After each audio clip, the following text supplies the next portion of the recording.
हम बदला नहीं, बदलाव में यकीन रखते हैं। आज Bharat make in India Pakistan में टेस्टेड और दुनिया में ट्रस्टेड बन चुका है।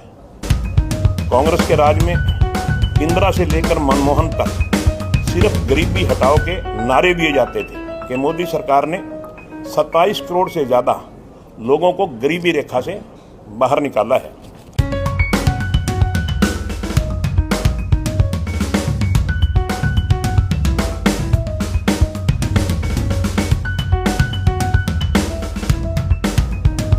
आज आप सभी जानते हैं कि विकसित भारत का अमृतकाल सेवा सुशासन गरीब कल्याण के 11 साल आज मोदी जी के नेतृत्व में 11 साल पूरे हुए हैं और इन 11 साल के देश के इतिहास में मोदी सरकार का ये कार्यकाल स्वर्ण अक्षरों में लिखा जाएगा। ये कार्यकाल विकास भारत और आत्मनिर्भर भारत के संकल्प की सिद्धि का स्वर्ण काल बन रहा है। बीते 11 वर्षों की यह यात्रा मोदी जी की अकेले नहीं बल्कि खुद को तपाकर 140 करोड़ देशवासियों के परिश्रम, त्याग और सपनों की परवाज़ देते हुए की है। आज हमारी सोच, हमारे देशवासियों की सोच बदली है। काम होगा, जरूर होगा, मोदी है तो मुमकिन है। आज हर भारतीय की सोच यहाँ तक पहुँची है। मोदी जी ने इस सब का श्रेय 140 करोड़ जनता को दिया है। हम बदला नहीं, बदलाव में यकीन रखते हैं, क्योंकि ऊंचाइयों पर वही पहुंचते हैं जो बदला नहीं, बदलाव की सोच रखते हैं। आज प्रधानमंत्री श्री नरेंद्र मोदी जी के नेतृत्व में देश सशक्त निर्णय लेने में सक्षम हो रहा है और न्यू नॉर्म्स तय किए जा रहे हैं। अब आतंकवाद जैसे हमले पर हम युद्ध की कार्रवाई का जवाब देते हैं। वो दिन लग गए जब भारत में पिछली सरकारों के समय कभी कोई बॉम्बे में उग्रवादी आतंकी घटनाएं करके चले जाते थे, कभी वो पार्लियामेंट में घुस जाते थे और हमारे देश की सरकारें कोई फैसला नहीं ले पाती थी। आज हमने देखा कि आदरणीय नरेंद्र मोदी जी के नेतृत्व में सक्षम फैसले लिए जा रहे हैं और दुश्मन को मुंह तोड़ के जवाब दिया जा रहा है। अमृतकाल के 11 वर्ष तब पूरे हो रहे हैं जब ऑपरेशन संदूर का डंका बज रहा है।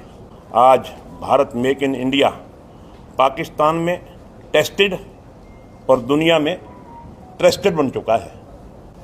कांग्रेस के राज में इंदिरा से लेकर मनमोहन तक सिर्फ गरीबी हटाओ के नारे दिए जाते थे और अब आंकड़े बताते हैं कि मोदी सरकार ने 27 करोड़ से ज़्यादा लोगों को गरीबी रेखा से बाहर निकाला है। पीएम गरीब कल्याण योजना, स्वच्छ भारत मिशन, उज्ज्वल योजना, पीएम आवास, जल जीवन मिशन, पीएम जन धन योजना, आयुष्मान भारत, पीएम किसान सम्मान निधि आदि अनेक योजनाओं में भारत के गरीबों का कल्याण हो रहा है। हरियाणा में भी नॉन स्टॉप हरियाणा, तिगनी रफ्तार से हरियाणा प्रगति के पथ पर अग्रसर है। हरियाणा सरकार को भी केंद्र सरकार ने समय समय पर नई नई योजनाएं देकर के हरियाणा प्रदेश को आगे बढ़ाने का काम किया है।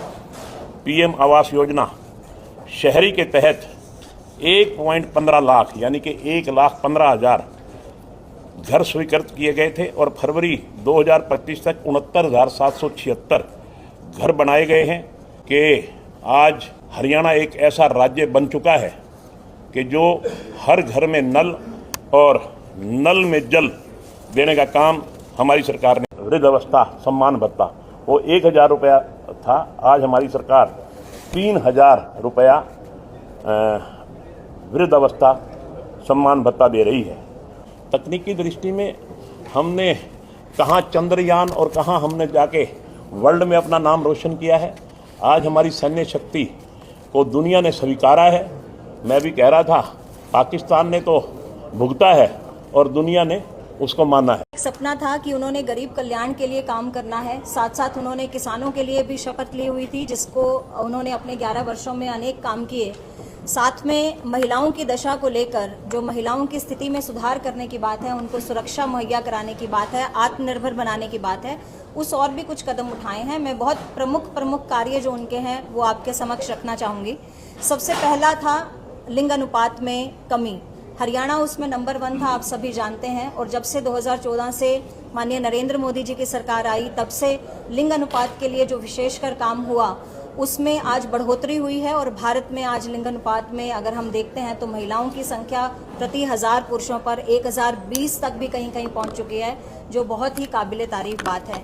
सुकन्या योजना की शुरुआत की नरेंद्र मोदी जी ने, जिसके तहत 22 जनवरी 2015 को पानीपत की धरती से इसकी शुरुआत होती है। और इस स्कीम के अंतर्गत 4 करोड़ 20 लाख सुकन्या समृद्धि खाते खोले गए, जिससे जो बच्चियां आज 18 साल की होंगी उनको उसका लाभ जो है, मॉनेटरी लाभ, फाइनेंशियल लाभ जो है वो मिलेगा।